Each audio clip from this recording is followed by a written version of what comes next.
RCF.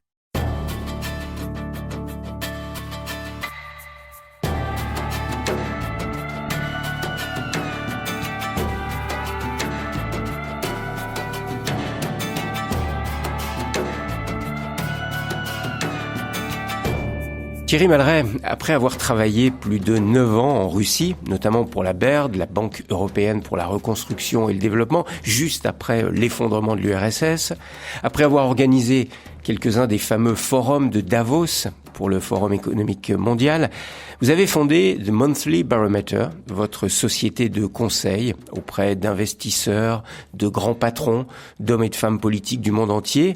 Mais au lieu d'être basé à Londres, New York ou Zurich, vous avez installé vos bureaux à Chamonix. Et alors que vous êtes un économiste reconnu, vous venez de publier non pas un livre d'économie, mais un petit ouvrage intitulé « 10 bonnes raisons d'aller marcher » aux éditions Guérin. Nous allons donc parler ensemble de votre expérience auprès des puissants de ce monde, mais aussi de cette activité apparemment si simple, bénéfique et gratuite qu'est la marche. Je reviens sur le fait que vous soyez installé à Chamonix et non à New York ou à Londres. Pourquoi ce choix qui peut paraître surprenant ? Alors c'est un choix qui peut paraître un peu décalé, mais qui est en réalité très rationnel. Je pense que d'une part, il existe une appétence croissante pour se reconnecter avec des lieux beaux, avec la nature. Et ensuite, il m'a semblé que, puisque tout le monde était à Genève, New York, Londres, Zurich, etc., c'était bien d'avoir un lieu qui est à la fois extraordinairement connu. Tout le monde connaît Chamonix dans le monde. Dans le monde entier, les gens connaissent Chamonix. En raison du Mont Blanc, en raison de... C'est la Mecque de l'alpinisme, donc c'est très très connu. Mais c'est en même temps un lieu un peu décalé, donc à la fois proche et lointain. C'est proche de l'aéroport de Genève, on y accède facilement, mais c'est un lieu hors norme pour une société d'investissement et de conseil, ce qui est mon cas. Mais est-ce que c'est surtout parce que vous emmenez les personnes que vous conseillez marcher ? Ah, tout à fait. C'est vraiment cela le cœur. Absolument, c'est le cœur, enfin c'est l'idée sous-jacente de mon activité. Auparavant, j'étais basé à Genève. Après Moscou, je suis venu à Genève, donc j'ai travaillé pendant 10 ans à Genève. Et il m'est apparu qu'on prenait de meilleures décisions d'investissement ou stratégiques ou personnelles lorsqu'on est à l'extérieur, lorsqu'on marche, lorsqu'on grimpe, lorsqu'on fait du ski de randonnée. Et j'ai mis en pratique cette intuition que j'ai eue et que j'essaie désormais de corroborer de manière scientifique. Et je vous le dirai peut-être un peu plus tard comment. Découvrir cette dimension aussi scientifique liée à la marche. Mais sincèrement, quand vous avez de grands investisseurs, parce que vous conseillez des grands patrons, des grandes familles industrielles, des hommes et des femmes politiques, ils vous prennent au sérieux quand vous leur dites « je vais vous recevoir à Chamonix et nous allons réfléchir ensemble » plutôt que dans un bureau, dans une tour new-yorkaise ? Doublement, absolument. Ils me prennent au sérieux parce que je pense que la boîte, le Monthly Barometer, a une bonne réputation. Et ensuite, je pense qu'il apparaît clair à de plus en plus de gens que lorsqu'on est enfermé entre 4 murs et coincé devant un PowerPoint pendant une journée entière, ce sont les conditions les moins propices à une bonne prise de décision. On décide bien quand on est bien dans sa tête, quand on est bien dans son corps, et par conséquent, le faire en montagne, c'est une manière idéale de parvenir à une bonne prise de décision. Vous ouvrez votre livre « 10 bonnes raisons d'aller marcher » par cette phrase toute simple « J'ai toujours marché, partout et dans n'importe quelle circonstance ».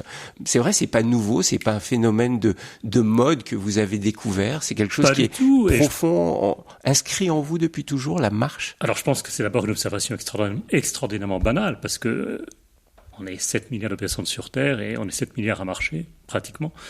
Et la plupart d'entre nous marchent depuis toujours. Simplement, c'est une activité qui peut être une source de plaisir incroyable, extrêmement intense, mais on n'y prête pas attention. C'est une chose qu'on pratique de manière mécanique, sans toujours réaliser les sources de bonheur et les avantages qu'elle peut procurer.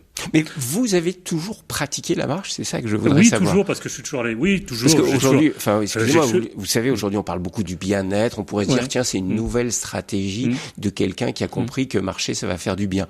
Vous, dans votre vie, la marche a toujours tenu une place importante ? Oui, mais sans que je m'en rende compte, sans que je puisse verbaliser la raison pour laquelle c'était quelque chose d'important. Je m'en suis rendu compte, vous mentionnez à l'instant le bien-être, je m'en suis rendu compte il y a à peu près 7 ans, précisément en commençant de travailler pour l'Institut Global du Bien-être, qui est basé à New York, et c'est là où pour la première fois des médecins et des spécialistes de la neuroscience m'ont fait apparaître que la marche a des vertus que j'ignorais. C'est bon pour le corps, c'est bon pour l'esprit, pour la réflexion, pour la créativité, pour le cœur, pour toutes sortes de choses. Et je me suis dit, c'est drôle, je marche depuis des années sans me préoccuper de savoir si c'est bon ou pas, en imaginant évidemment que c'était quelque chose de positif, mais sans véritablement y réfléchir. Et désormais, je peux attacher à cette activité que je pratique avec autant de bonheur un corpus d'arguments rationnels qui font que c'est quelque chose de bien et qu'on peut monétiser. Alors Thierry Maleret, avant de parler vraiment de la marche et des bienfaits de la marche, comme vous le faites dans votre livre, j'aimerais qu'on revienne un instant sur votre parcours, parce qu'il est très intéressant. Alors, d'ailleurs, j'ai remarqué qu'on dit un parcours, c'est aussi lié à la marche. Parcours, comme le parcours de la votre métaphore vie. de la marche est omniprésente. Vous avez fait des études d'anthropologie sociale et d'économie. Ça, c'est intéressant. Anthropologie, anthropo, c'est l'homme. C'est l'homme qui vous intéresse aussi dans le monde économique? Tout d'abord, absolument. Tout d'abord, et je pense que l'économie s'est fourvoyée avec cette idée absurde d'homo economicus dont le comportement, l'attitude, les prises de décision sont régies par des règles qui n'ont rien à voir avec notre humanité. En disant nos préférences sont stables, on veut maximiser notre utilité. C'est faux. Il y a aujourd'hui un courant de pensée extraordinairement puissant en économie et ascendant qui essaie de replacer la dimension humaine, personnelle, psychologique dans l'économie. C'est ce qui m'a séduit dès le départ. Et c'est la raison pour laquelle j'ai pensé que l'anthropologie sociale et l'économie étaient en réalité deux activités, deux thèmes de réflexion qui allaient de pair. Mais quand vous avez fait un doctorat en économie à Oxford, j'imagine qu'on ne vous a pas parlé que de l'humain. On vous a aussi beaucoup parlé de chiffres, de mathématiques. Absolument, parce que l'économie reste toujours extraordinairement mathématisée. Il y a beaucoup d'économétrie, de statistiques, de fourches codines au travers desquelles il faut passer pour réussir en économie. Ce qui m'a désolé un petit peu, parce que, encore une fois, c'est la dimension psychologique qui me paraît la plus intéressante. Il a fallu attendre les travaux de Kahneman, de Tversky, le prix Nobel qu'a reçu Kahneman, pour replacer l'homme dans l'économie, mais c'est un chemin ardu. C'est pas quelque chose qui va de soi pour beaucoup d'économistes. Est-ce que ce chemin est fait ou il reste à faire? Il est en train de se faire. Il est en train de se faire, mais il reste à accomplir. Parce que l'économie nous semble encore aujourd'hui très mathématique. Je vous parle comme quelqu'un qui n'est pas du tout un spécialiste économique. Parce qu'elle est enseignée comme cela depuis des décennies par des dizaines de milliers de professeurs au travers le monde, et c'est très très compliqué de changer la façon dont on enseigne une discipline lorsqu'il y a des intérêts aussi forts en faveur du status quo, de la mathématique, des statistiques, de l'économétrie, de la microéconomie, etc. Ça ne veut pas dire qu'il faille tout jeter, mais il faut réintroduire l'homme dans la dimension économique. Visage, Thierry Lyonnais. Thierry Maleret, vous avez été, après vos études, chargé de mission à Matignon, conseiller économique sur les questions liées à l'URSS à l'époque. Tout à fait, oui. J'étais soviétologue, une discipline qui n'existe plus, révolue. Et je travaillais dans le cabinet militaire du Premier ministre, le SGDN, le Secrétariat Général de Défense Nationale. La Russie est un pays que vous connaissez très bien, puisque vous y avez travaillé d'une manière très particulière, puisque vous avez été conseiller de Jacques Attali pour la BERD, c'est-à-dire cette banque qui a été construite au moment de l'écroulement de l'URSS. En gros, vous êtes resté combien d'années à travailler en Russie, dans cette Russie naissante? J'ai commencé dès l'implosion de l'URSS en 91. Et j'ai énormément voyagé, non seulement en Russie, mais dans les républiques, dans les ex-républiques soviétiques, en Asie centrale, dans le Caucase, dans les pays baltes. Et je suis devenu en 92 l'économiste à la BERD responsable de la Russie. Et donc, je me suis concentré davantage sur la Russie, qui est un territoire absolument gigantesque, depuis l'Extrême-Orient, Khabarovsk, la mer du Japon, etc., jusqu'à la frontière ukrainienne, jusqu'à Vladivostok. Et donc j'ai travaillé durant 9 ans à la BERD avant de rejoindre une banque russe, Alpha Bank, à Moscou. Et donc là je vivais à Moscou. On pourrait faire une émission complète sur cette période de votre vie, Thierry Maleret, mais j'aimerais savoir quel enseignement vous retirez, vous qui avez vécu au cœur de cette histoire très particulière de l'effondrement de l'URSS et de la naissance de la Russie. Qu'est-ce qui vous reste aujourd'hui, qui vous habite et qui a été un enseignement de vie pour vous? C'est une question multidimensionnelle, c'est une question à laquelle il est, je trouve, difficile de répondre. S'il reste une chose que je retiens de mon expérience de la Russie, c'est la qualité des relations que j'ai pu y tisser. Et il m'est apparu, lorsque je vivais là-bas, qu'il existait un décalage abyssal entre la représentation qu'on se faisait nous-mêmes en Occident des Russes et l'impression qu'on pouvait en retirer dans les relations quotidiennes qu'on entretenait avec les Russes. Et donc ce que j'en retiens à titre personnel, c'est la qualité, l'intense qualité des relations personnelles que j'ai pu établir avec des amis et des collègues russes, qui sont tous passionnés par leur littérature, par la musique, par la culture, par l'ancrage dans la terre russe. Et c'est une culture que j'ai trouvée extraordinairement riche et des relations très très enrichissantes. C'est intéressant ce que vous me dites là, parce qu'il y a quelques semaines, j'avais Vladimir Fedorovski qui était notre invité et qui, bien sûr, m'a parlé de l'importance de la culture dans ce qu'on appelle, entre guillemets, l'âme russe. Mais en même temps, vous avez vécu, vous, dans une période où s'est effondré l'URSS, une période où il y a eu un niveau de corruption et de détournement d'argent absolument incroyable, un appauvrissement énorme d'une grande partie de la population, un enrichissement démesuré d'une petite minorité d'apparatchiks, et vous étiez là au milieu. Comment vous avez vécu ça ? Alors, je l'ai vécu de la manière suivante. Je me suis d'abord rendu compte assez rapidement qu'il existe ce qu'on pourrait appeler une dissonance cognitive entre la qualité des relations qu'on peut avoir avec les gens sur place au jour le jour, enfin les individus, et l'extraordinaire férocité de la relation sociale dans la Russie des années 90, où effectivement il y a eu cette espèce de capitalisme sauvage, de gigantesques casinos où les gens pouvaient s'emparer d'actifs très chers par la violence, en éliminant les compétiteurs, physiquement si nécessaire. Et donc je l'ai vécu sur un mode un petit peu schizophrène. C'est vrai que je travaillais à ce moment, quand j'étais à la Baird, c'était différent. Quand j'ai travaillé pour Alpha Bank, je travaillais pour un oligarque russe, pour une banque qui a bien réussi, qui s'est progressivement établie comme une institution avec une bonne réputation. Donc, plus les conditions sont chaotiques au départ, plus le désir d'asseoir sa réputation devient fort au fur et à mesure que l'état de droit finit tant bien que mal à s'imposer, que les règles se mettent en place, qu'un cadre juridique cohérent est établi. Et c'est donc cette dualité, cette dichotomie entre la violence du système et la façon dont chaque individu a pu s'y ajuster qui m'a appris beaucoup de choses. Mais qu'est-ce que vous avez appris sur l'humain dans cette situation très particulière? Allez, osons le mot, de chaos quelque part, de chaos économique, d'injustice, de violence, puisque la mafia aussi était très présente à cette époque-là. Ce que j'ai appris, c'est qu'on a tous un côté, non tous, peut-être pas nous tous, mais que dans chaque personne réside un aspect méphistophélien. Je me suis rendu compte qu'il y avait des personnes qui avaient un comportement violent dans la société et qui étaient de grands philanthropes dans leur vie privée, des oligarques en particulier, des gens qui se comportaient de manière abominablement violente dans le cadre de leur activité professionnelle et qui, dans le même temps, s'occupaient d'amis en situation de détresse, finançaient des activités philanthropiques. Donc, vous avez parlé de schizophrénie. Oui, un petit peu un monde à la Dostoïevski. En chacun d'entre nous, il y a un côté heureux, positif, d'où émanent de bonnes ondes, et parfois un côté plus sombre qui peut émerger dans des circonstances historiques violentes et difficiles comme l'ont été les années post-perestroïka en Russie.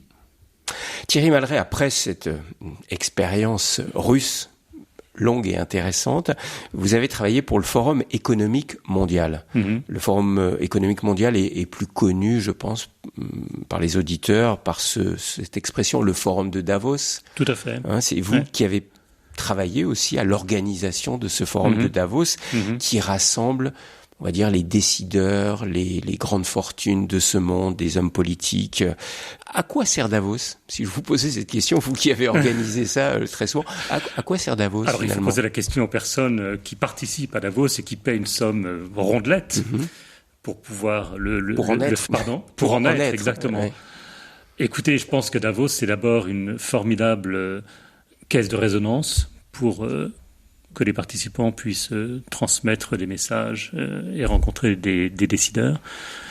C'est également un lieu où l'effet de réseautage, la possibilité de rencontrer des gens qui sont d'horizons très différents des vôtres, s'exerce d'une manière extraordinairement fructueuse. Si vous allez à Davos et si vous êtes un chef d'entreprise français, vous allez rencontrer les chefs d'État des pays dans lesquels vous opérez, vous allez rencontrer vos principaux clients, vos principaux fournisseurs, les gens qui régulent l'activité économique du pays dans lequel vous investissez. Donc pour les grands décideurs, je pense que c'est un lieu intéressant dans le sens où en l'espace de 4 jours, on est exposé à une concentration de gens intéressants tout à fait exceptionnels. Et je pense de moins en moins qu'il y a des gens qui vont à Davos par vanité parce que ça coûte cher. La plupart des gens qui sont un conseil de surveillance, ont un board de directeurs. Donc si on va à Davos, il faut que ce soit un investissement qui paye en termes de participation. Vous le savez, Thierry Malret, les critiques envers Davos sont nombreuses. Également, on dit que c'est un entre-soi de riches, un aéropage des élites transnationales. Comment vous réagissez à ces critiques ? Je pense que la critique est fausse. Bon, j'ai quitté Davos il y a 10 ans, j'ai quitté le World Economic Forum il y a 10 ans. Mais d'une part, c'est pas tout à fait vrai cette critique parce que à Davos, vous allez rencontrer les 1000 membres du World Economic Forum et 1000 personnes invitées par le World Economic Forum qui sont des responsables de la société civile, d'organisations non gouvernementales, de clubs philanthropiques, des investisseurs sociaux. Il n'y a pas que des hommes politiques et des chefs d'entreprise. Non, absolument pas. Non, absolument pas. Et pour un participant du monde business, vous aurez un participant du monde associatif ou du monde politique. Donc, il y a un véritable mélange à Davos. Et je pense que comme toutes les grandes réunions mondiales, il n'y a pas que Davos, il y en a d'autres, il y a toujours cette espèce d'aura mystérieuse qui flotte au-dessus de l'événement avec beaucoup de théories conspiration, mais qui ne tiennent pas la route. Tout ce qui se fait à Davos est désormais rendu visible par les médias sociaux, par la presse. Et par conséquent, toutes les libérations de Davos sont en réalité publiques. Elles sont même accessibles sur le site du World Economic Forum. Vous pouvez participer à Davos, mais de manière distante, digitale. Et là encore, je vous repose un peu cette question énorme que je vous ai posée tout à l'heure par rapport à votre travail en Russie. Vous avez travaillé plusieurs années pour organiser ce forum où vous avez côtoyé les plus grands décideurs de la planète. Qu'est-ce que vous avez appris de ces puissants de la Terre ? Alors j'ai appris beaucoup de choses. J'ai d'une part pu vérifier la pertinence d'une phrase célèbre de je crois que c'est Montaigne, qui disait « Aussi haut que l'on soit assis, on ne l'est jamais que sur son cul ». C'est Montaigne qui a dit cela, me semble-t-il. Et c'est vrai. Ce que j'ai pu réaliser à Davos, c'est qu'il existe à nouveau, comme dans l'exemple de la Russie, mais dans un cadre différent, un décalage considérable entre l'image que l'on se fait des gens lorsqu'on les voit de manière virtuelle. On pense que les chefs d'État, que les grands patrons de grandes entreprises multinationales, que les grands investisseurs sont des gens spéciaux qui ont des qualités non communes, non partagées par d'autres. Et ce n'est pas le cas. Ce sont des gens qui, malgré leur position éminente dans le domaine de la société ou de l'économie, ont leur fragilité, ont leurs failles. Et c'est intéressant de le découvrir quand on va de l'autre côté du miroir. Ce sont des hommes et des femmes, comme les autres, mais qui ont quand même des talents particuliers, non ? Parce que pour arriver à diriger une multinationale ou pour être élu président des États-Unis, comme Obama, qui a participé au forum de Davos, je ne parle pas du président actuel, mais je parle d'Obama, il faut quand même avoir des talents particuliers, non ?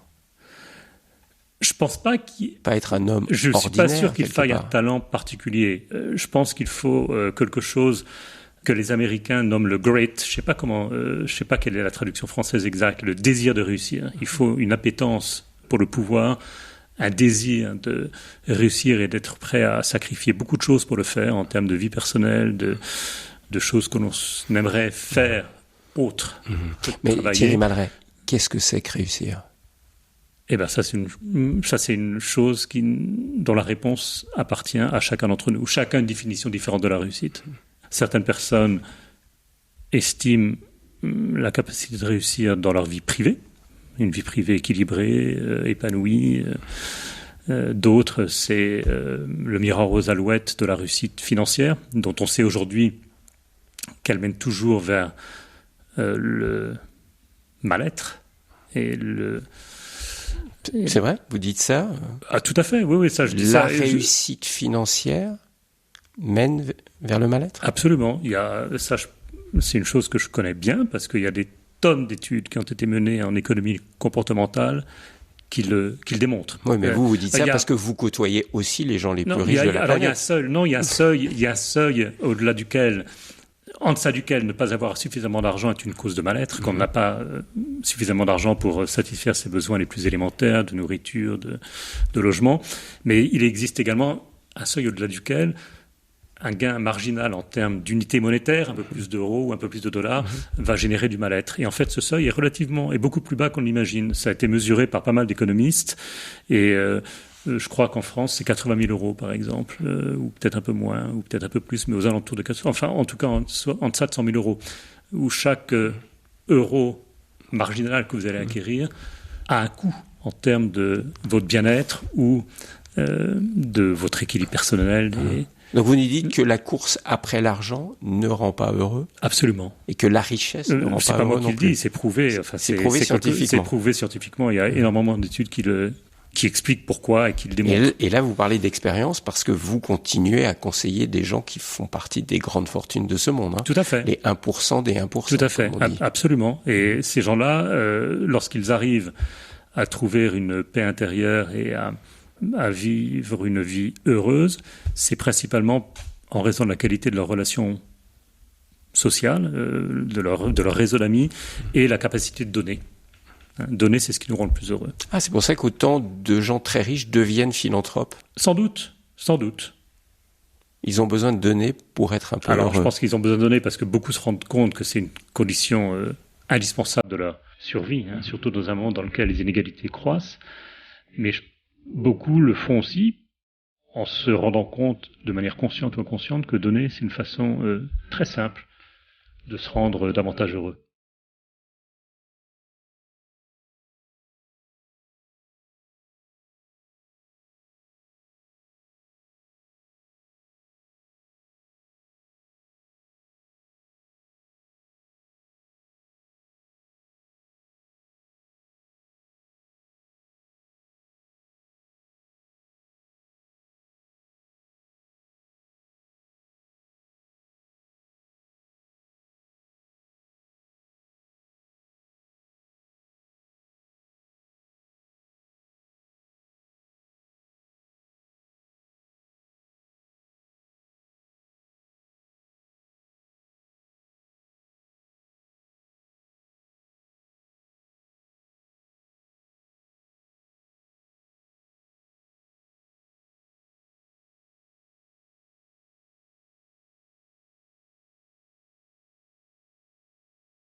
Visage RCF.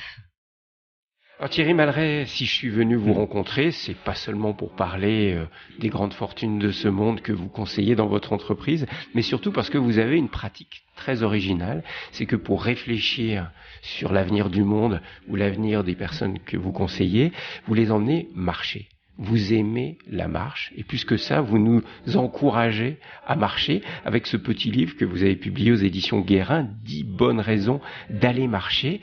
Alors, c'est pas simplement, on va dire, un de ces livres de vie pratique qui nous explique que la marche elle est simplement bon pour le corps, la santé ou tout ça, mais c'est une vraie démarche, je dirais, philosophique et presque spirituelle, voire même sociétale.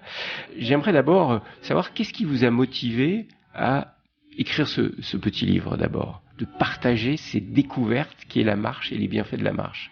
Alors, ce qui m'a motivé, c'est la réalisation très très simple, comme je vous le disais au début de cette émission, que je marchais depuis toujours. Je marchais en famille, avec des amis, souvent en famille, et j'y trouvais un plaisir très très fort, très intense. Et je m'étais également rendu compte, sans véritablement m'expliquer pourquoi, que lorsqu'il y avait un petit pépin, lorsqu'une chose n'allait pas, lorsqu'on avait une petite engueulade en famille, aller marcher avait un effet thérapeutique. Voilà. C'est du vécu. Je l'ai mis dans un coin de ma conscience sans véritablement réfléchir. Et puis c'est il y a 7 ans, lorsque j'ai commencé à travailler sur l'économie du bien-être pour cet institut à New York, que j'ai croisé des médecins, des neurologues, des psychologues, des psychiatres, qui ont commencé de m'expliquer les fondements scientifiques des bienfaits de la marche. Et on y est tous confrontés, parce que c'est encore une fois une activité tellement naturelle. On sait tous que c'est bon pour nous, que c'est sans doute plus bénéfique de marcher que de prendre sa voiture ou sa moto.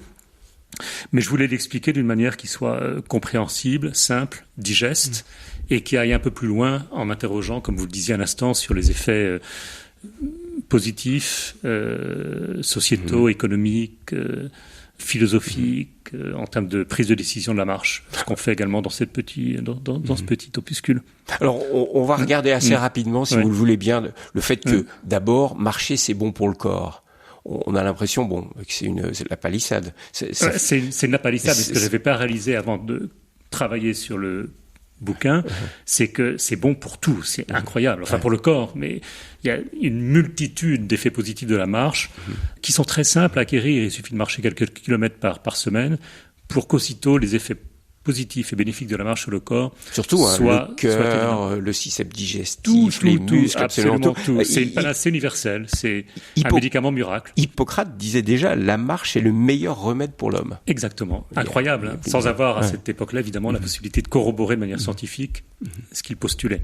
Et alors, c'est bon pour le cerveau également, et là c'est prouvé scientifiquement. Tout à fait. Tout à fait. Vous nous donnez quelques exemples de... Oui, j'ai beaucoup travaillé avec une clinique américaine qui s'appelle le Mayo Clinic, qui est une clinique à la pointe de la recherche aux États-Unis sur les traitements individuels de maladies physico-mentales. Et ils ont lancé, il y a quelques années, un programme qui soigne les débuts de dépression de manière non thérapeutique, non invasive, par la marche, et ça marche. Ça fonctionne. Et c'est une étude qui a été répliquée par de très nombreuses universités médicales au travers le monde. Et on sait aujourd'hui que la marche, effectivement, a un effet bénéfique sur le traitement de la dépression, sur la prévention d'Alzheimer, sur énormément de conditions mentales, de maladies mentales, qui, encore une fois, vont bien au-delà de ce qu'on aurait pu imaginer il y a quelques années. Mais aujourd'hui, on peut le prouver par la recherche et par la science. Alors, revenons dans le contexte qui est le vôtre. Dans votre société, le baromètre mensuel, vous accueillez des grandes fortunes, des grands décideurs, des chefs d'entreprise.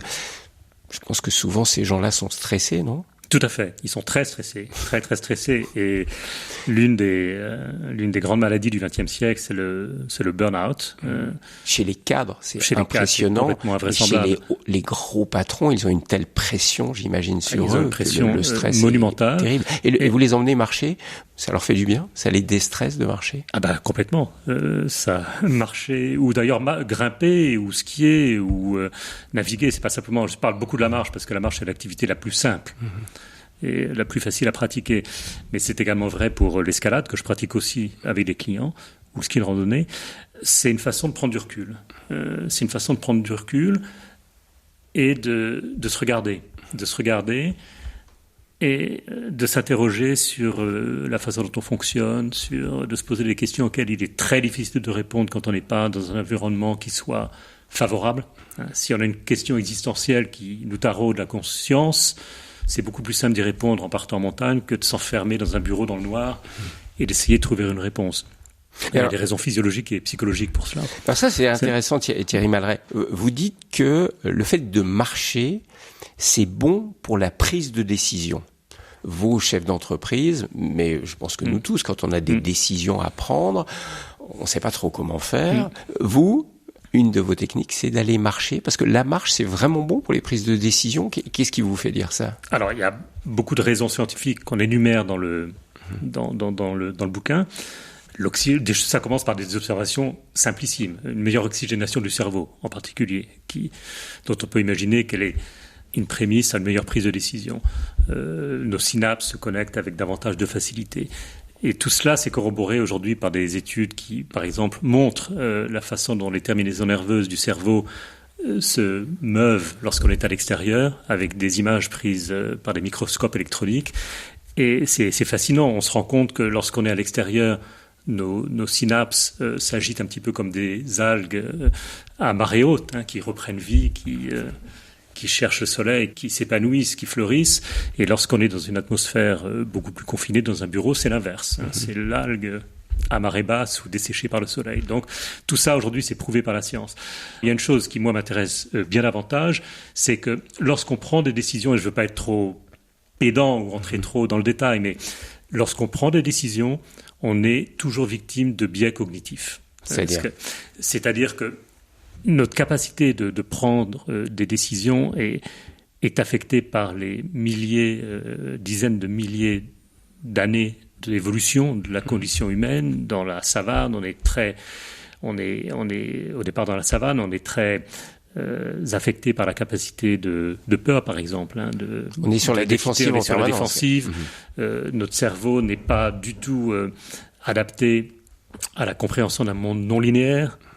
Donc on utilise constamment des raccourcis pour parvenir à une prise de décision, surtout dans le monde d'aujourd'hui qui devient de plus en plus complexe et où tout s'accélère. Et de plus en plus compétitif aussi. C'est intéressant ce que vous dites, ce parallèle entre la jungle où on est menacé et puis le monde économique où j'imagine que les grands patrons ils doivent être menacés en permanence par Exactement, avec des décisions infiniment complexes à prendre. Si aujourd'hui vous êtes une grande entreprise dans le domaine automobile et que vous envisagez d'investir aux États-Unis, vous allez être soumis à une myriade de paramètres et de contraintes qui rendront votre prise de décision extraordinairement complexe. Et par conséquent, notre cerveau est équipé pour y parvenir avec des raccourcis. Et ces raccourcis nous mènent souvent à de mauvaises prises de décision.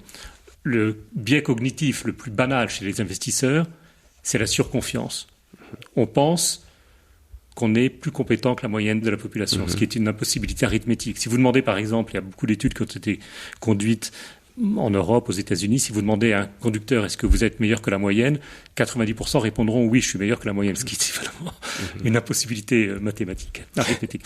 Donc, emmener les gens en montagne, ce que je fais, c'est une manière très très simple de se débarrasser de ce biais cognitif qu'est la surconfiance et qui très souvent mène vers une mauvaise prise de décision. Voilà. Je pourrais donner 80, 100 autres exemples, mais ça c'est celui qui est le plus simple et qui me vient spontanément à l'esprit, que je vais tester en laboratoire.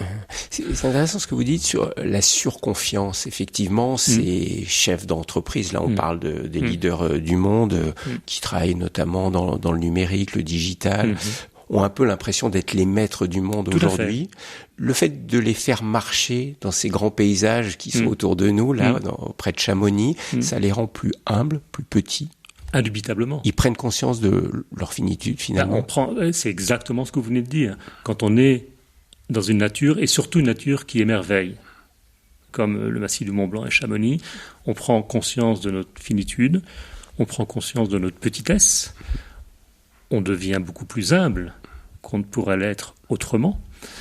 Et ce sont par conséquent des éléments qui nous replacent au cœur de notre humanité et qui nous recentrent en termes de la multitude de relations sociales, amicales, professionnelles qu'on peut avoir avec d'autres. Quand on est en haute montagne, on crée d'abord des connexions plus fortes qu'ailleurs. On doit se faire confiance, on génère un rapport de confiance qui est beaucoup plus fort avec les personnes avec qui on partage ces moments d'exception, et surtout une relation en termes d'humilité qui est beaucoup plus développée et qui est indispensable si on veut prendre de bonnes décisions. Ce qui est intéressant également, c'est quand on marche, on est souvent côte à côte. Et vous écrivez « Marcher côte à côte évite le contact visuel et permet ainsi aux employés subalternes d'être plus francs et plus ouverts dans la communication avec leurs supérieurs. » Tout à fait. Lorsqu'on marche, et lorsqu'on marche côte à côte, on est en mesure et en position d'être beaucoup plus franc dans la relation qu'on a avec l'autre, parce qu'on ne croise pas ce regard de l'autre qui peut avoir un effet extraordinairement délétère lorsque c'est celui d'un supérieur ou d'une personne qui est un petit peu imposante de par son autorité. Et ça permet d'être plus franc, plus direct, et de dire des choses qu'on aurait du mal à exprimer autrement.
Thierry Maleret, en lisant votre livre « 10 bonnes raisons d'aller marcher », j'ai découvert que la pratique de la marche n'était pas réservée qu'à des grands athlètes et à des grands sportifs, que beaucoup de chefs d'entreprise ou d'hommes politiques pratiquaient déjà cette marche pour prendre des décisions.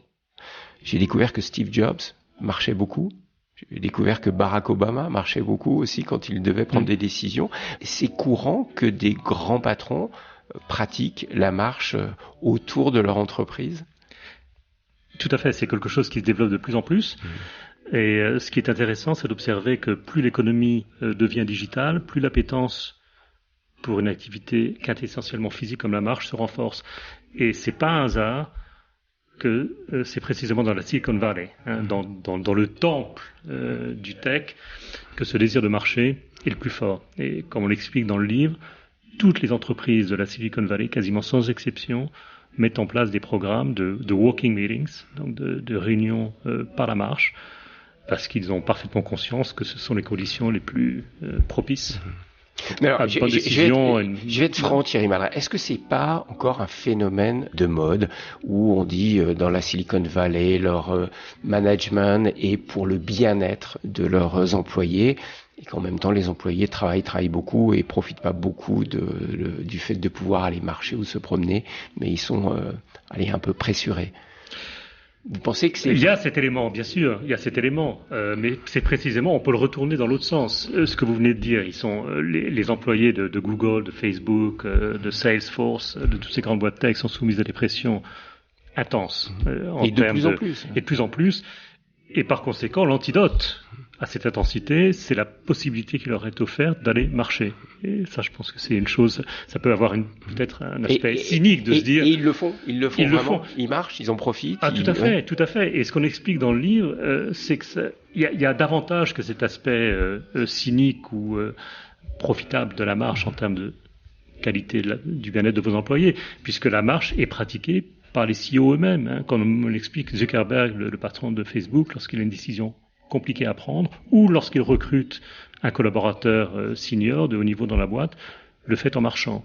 Et c'est vrai pour beaucoup de grands patrons de la Silicon Valley. Donc il y a quelque chose dans la marche, même si c'est pas, c'est vrai pour Apple, c'est vrai pour Tim Cook. Lorsqu'on voit le nouveau siège d'Apple à Cupertino, qui a coûté extraordinairement cher, il a été développé de manière à ce que les employés puissent aller marcher quand ils le souhaitent. Et marcher dans la forêt, entre guillemets. On plante beaucoup d'arbres autour de ces entreprises parce que c'est bon de marcher dans la forêt. Absolument. Plus que de marcher dans une ville. C'est très très bon. C'est beaucoup plus bon de marcher dans une forêt que dans la ville. Et on explique dans le livre cette pratique du Shirin-yoku au Japon. Marcher dans les bois. Le bain de forêt, comme on dit. Le bain de forêt, qui au Japon est une politique de santé publique supportée par le gouvernement. Parce qu'aujourd'hui, encore une fois, il existe des travaux qui démontrent de manière très tangible les effets bénéfiques de la marche en forêt sur notre santé mentale et physique. Y compris sur des choses insoupçonnées il y a quelques années, comme le traitement des cancers. Marcher dans les bois permet d'augmenter la proportion des cellules tueuses de cellules cancéreuses. Vous dites, Thierry Maleret, que marcher, c'est bon pour l'esprit. Alors, j'aimerais qu'on développe un peu cet aspect qui m'intéresse particulièrement. Et vous associez ce bénéfice avec la capacité de s'émerveiller. En marchant, on peut s'émerveiller davantage que lorsqu'on est enfermé dans sa voiture ou sur sa moto. Complètement, parce qu'en marchant, on reprend possession de son temps et de soi-même. Quand on marche, on redevient son propre maître durant quelques instants, durant l'instant de la marche. Ce qui n'est pas le cas pour d'autres activités physiques qui sont également bonnes, comme le vélo, comme le footing, comme n'importe quoi d'autre. Parce que lorsque vous marchez, vous n'avez pas forcément à vous concentrer, à moins d'être sur un chemin de montagne compliqué. Et le fait de pouvoir flâner, le fait de pouvoir laisser son esprit déambuler, le fait de reprendre possession du temps, c'est quelque chose qui a un effet éminemment positif sur l'esprit et sur notre capacité de réfléchir et de créer. Oui, mais en même temps, vous invitez à marcher en pleine conscience, à développer cette pleine conscience dans la marche. Qu'est-ce que vous voulez dire par là ? Qu'est-ce que c'est que marcher en pleine conscience ? Marcher en pleine conscience, pleine conscience, c'est une expression qui est désormais un petit peu galvaudée et que tout le monde utilise. Mais par marcher en pleine conscience, on veut signifier l'importance de l'acte de marcher en sachant qu'on marche. Si c'est pour marcher pendant 1 heure en étant sur 2 portables et dans 3 conversations simultanées, ça n'aura pas le même effet positif. Donc ça veut dire être présent à ce qu'on fait. Être présent, être là observer quand ce qui on marche, se passe, on marche. écouter le bruit des oiseaux, écouter le bruit de la rivière qui coule, le torrent, regarder le ciel, les nuages, réfléchir quand on le souhaite. On ne peut pas réfléchir de manière intense pendant plus d'une 40aine de minutes consécutivement. C'est pas possible. C'est cognitivement une impossibilité. Donc Alors, marcher... Thierry Maleret, je vais être clair avec vous. Vous écrivez dans votre livre, le hic, c'est qu'on ne peut pas acheter la pleine conscience, pas plus qu'on ne peut acheter le bonheur. Aujourd'hui, on a l'impression qu'il y a une mode liée à la pleine conscience, liée à la recherche du bien-être. Vous-même, vous collaborez à ce qu'on appelle le Global Wellness Institute, l'institut du bien-être. Est-ce que c'est un besoin fondamental des hommes et des femmes d'aujourd'hui, cette quête du bien-être, ou est-ce que c'est un phénomène de mode? Je pense que c'est les deux. Je pense que c'est d'abord un phénomène de mode parce qu'évidemment, les spécialistes de la vente, du marketing s'en sont emparés. Tous les journaux parlent de bien-être. Mais c'est également une nécessité absolue parce que le monde devient de plus en plus complexe, rapide, invivable pour beaucoup d'entre nous. Et le seul moyen de se reconnecter avec ce qui fait du sens, avec notre intimité, avec notre humanité, c'est de le faire au travers de pratiques qui sont favorables à la réflexion et à l'interrogation, la marche, la méditation, s'asseoir dans un jardin, regarder un paysage. On parle de la marche parce que c'est quelque chose de très simple, mais il existe 1000 manières différentes de le faire. Et c'est aujourd'hui de plus en plus compliqué de le faire parce qu'on vit dans un monde en constante accélération et on est soumis à des contraintes incessantes. C'est intéressant parce que vous soulignez la complexité de notre monde et ce que vous proposez, il n'y a rien de plus simple. Marcher. Bien sûr. Il n'y a rien de plus naturel, il n'y a rien de plus simple. C'est évident. L'antidote la plus merveilleuse à la complexité, c'est la simplicité. Plus le monde devient complexe, plus la nécessité d'adopter des pratiques opposées à la complexité ou qui permettent de gérer la complexité, c'est la simplicité. Mais alors quand vous dites ça aux grands décideurs de notre planète, qui sont ceux qui aujourd'hui orientent l'économie mondiale, vous parliez de Mark Zuckerberg, de l'informatique, qu'est-ce qu'ils vous disent? Complexité de notre monde. Et puis en même temps, vous leur proposez d'aller marcher pour se simplifier la vie un peu et puis de discerner sur ce qu'ils doivent faire pour l'avenir du monde. Comment est-ce qu'ils réagissent? Alors pas tout à fait. On explique dans le livre, on a une méthodologie qui ne nous est pas propre, qui a été mise au point par des spécialistes en sciences sociales, des psychologues, des neurologues, qu'on applique dans le cadre de la marche. Donc lorsqu'on emmène nos clients marcher, on le fait avec une méthodologie extraordinairement rigoureuse et on prépare cette interaction de manière à ce qu'on puisse réfléchir de manière productive. Il ne s'agit pas simplement de sortir et de dire tiens, on va parler de l'inflation au cours des 5 prochaines années ou de l'émergence de la Chine. On a une méthode qui nous permet de partager avec nos clients, avant d'aller marcher, un certain nombre de composants, de postulats sur lesquels on va réfléchir au fur et à mesure qu'on marche. On va digérer tout cela quand on marche. On va leur envoyer les résultats de la réflexion qui s'est développée durant la marche. Donc il y a toute une méthode derrière. Et ce que nous disent nos clients, mais c'est pas simplement nos clients, c'est une observation relativement banale que je vais faire, mais aujourd'hui, la plupart des décideurs se sentent submergés par la complexité du monde et des décisions auxquelles ils ont à faire face. Si vous êtes un chef d'État, si vous êtes le patron d'une grande entreprise multinationale, si vous êtes un grand investisseur, vous êtes probablement submergé par l'étendue et la complexité des problèmes auxquels vous allez devoir faire face avant de parvenir à une prise de décision qui soit convenable. Donc le moyen d'offrir une antidote à cela, c'est de simplifier à la fois le cadre qu'on utilise pour parvenir à une meilleure prise de décision et de le faire dans un cadre physique qui soit plus favorable à cette prise de décision. Et le cadre physique qu'on offre, c'est précisément celui du massif du Mont-Blanc. La marche dans la montagne. En sachant, comme on l'explique dans le livre, que la capacité de s'émerveiller et de voir la beauté est quelque chose qui est éminemment favorable en termes de bien-être mental, de psychologie, de créativité. Et Thierry Malret, vous parlez de la complexité du monde d'aujourd'hui. Il y a également l'accélération. On est dans un monde de plus en plus rapide. Les décisions doivent être prises de plus en plus rapidement. Et vous dites que la marche fait du bien parce que ça permet de s'ajuster à l'accélération du monde. Vous pouvez préciser ça? Oui, tout à fait. Alors les deux sont complètement imbriqués l'un dans l'autre. La complexité s'accroît, devient plus complexe exponentiellement parce que les décisions à prendre dans ce cadre complexe s'accélèrent. Il y a peut-être une dizaine d'années, si vous aviez une décision complexe à prendre, vous alliez le faire en réfléchissant, en prenant peut-être l'air pendant une journée ou deux, en vous entourant de quelques-uns de vos collaborateurs ou de votre conseil de direction et de réfléchir calmement à la solution la plus appropriée que vous deviez prendre. Aujourd'hui, c'est plus possible. Si vous êtes un décideur, d'abord, vous êtes constamment soumis à la pression inouïe des médias sociaux. Tout ce que vous faites est totalement transparent. Où que vous alliez, n'importe quelle démarche que vous allez entreprendre sera aujourd'hui rendue transparente par la technologie, par les médias sociaux. Et donc ça, c'est un élément constitutif de la complexité croissante de la prise de décision. Donc nous, ce qu'on propose, comme bien d'autres d'ailleurs, c'est de prendre un peu de recul. Quand vous partez marcher, vous prenez du recul. C'est-à-dire, vous prenez du recul et en même temps, vous prenez pas votre téléphone portable. C'est-à-dire que vous les sevrez. Moi, je travaille beaucoup avec mon téléphone portable en marchant. Et je préfère le faire. Bon, c'est pas bien, mais je préfère être avec mon téléphone portable à 2000 mètres d'altitude sur un magnifique chemin de montagne que dans mon bureau, coincé entre quatre murs avec une lumière électrique. Il me semblait qu'il y avait un petit sevrage de smartphone, là, pour ceux qui vous accompagnent. On essaie d'appliquer, absolument. Oui. Ils acceptent? Ces grands patrons, ces grands décideurs, de poser leur téléphone pendant une journée? Oui, parce qu'aujourd'hui, je pense que c'est une chose qui devient de plus en plus claire pour tous.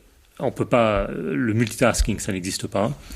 Et être soumise à cette constante pression de votre ordinateur, de vos 2 ou 3 téléphones portables, c'est quelque chose qui crée du bruit, de la confusion, et qui est terrible en termes de réflexion et de prise de décision. Il y a une réflexion, je ne veux pas dire politique, mais une réflexion un peu sociétale dans votre livre par rapport à la notion d'égalité ou d'inégalité.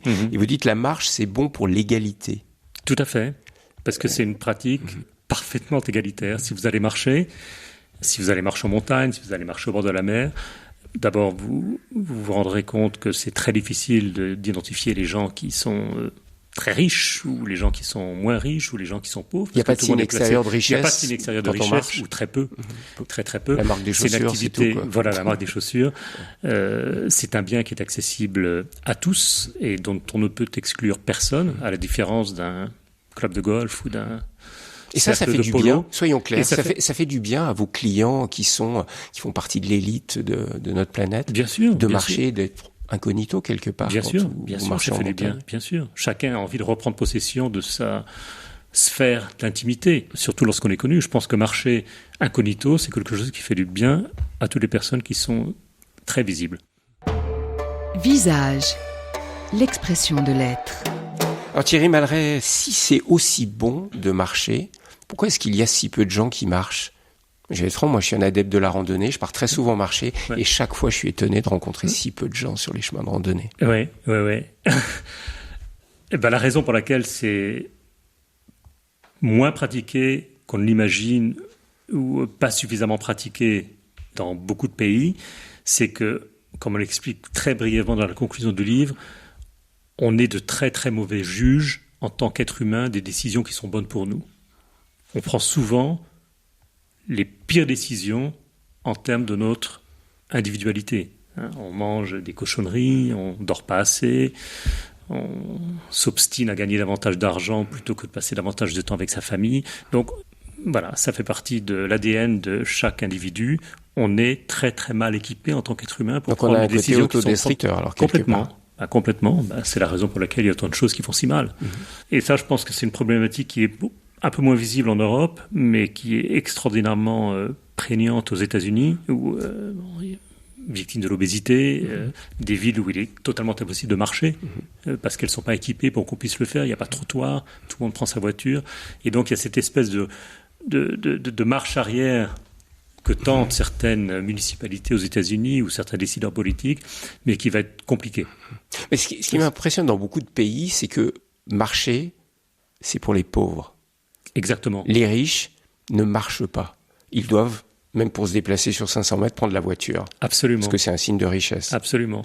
C'est pas prêt à changer dans les mentalités. Si, c'est en train de changer. En Chine, en Inde, ça change.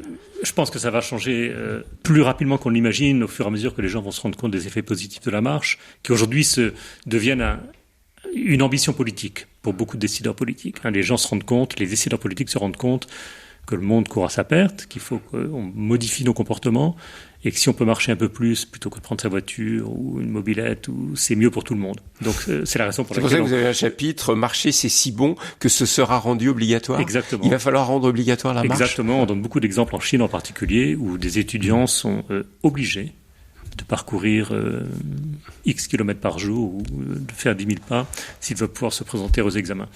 Donc c'est une chose qui commence d'attirer l'attention de beaucoup de décideurs publics. Et c'est la raison pour laquelle je pense qu'on va rapidement marcher davantage au travers le monde. Et c'est vrai que dans les pays les plus pauvres, se déplacer en voiture est un symbole social de richesse. Chez nous, en revanche, c'est l'inverse. Si on peut marcher un peu plus, c'est un signe qu'on a du temps pour le faire et qu'on a réussi dans sa vie professionnelle et personnelle. Donc c'est une image en Europe qui est totalement dissociée par rapport à celle qu'on peut avoir dans certains pays beaucoup plus pauvres.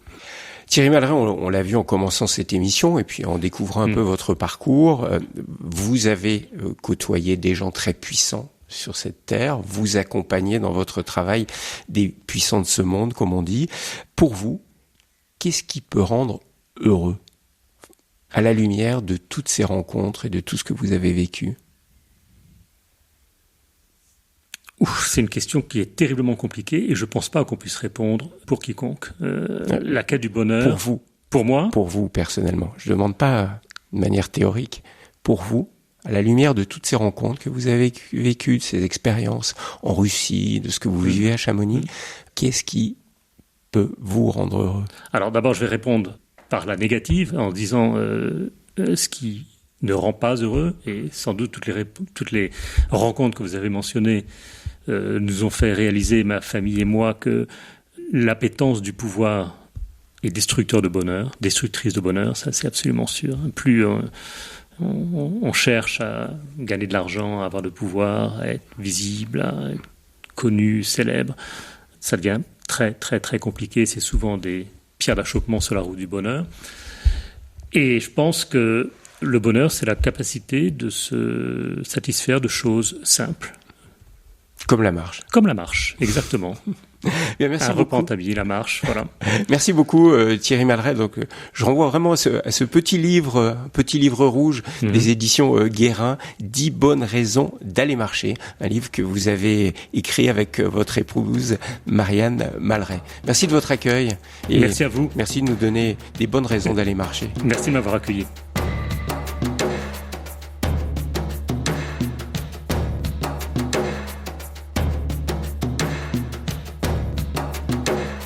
Visage, une émission proposée par Thierry Lyonnais, réalisation technique Philippe Faure.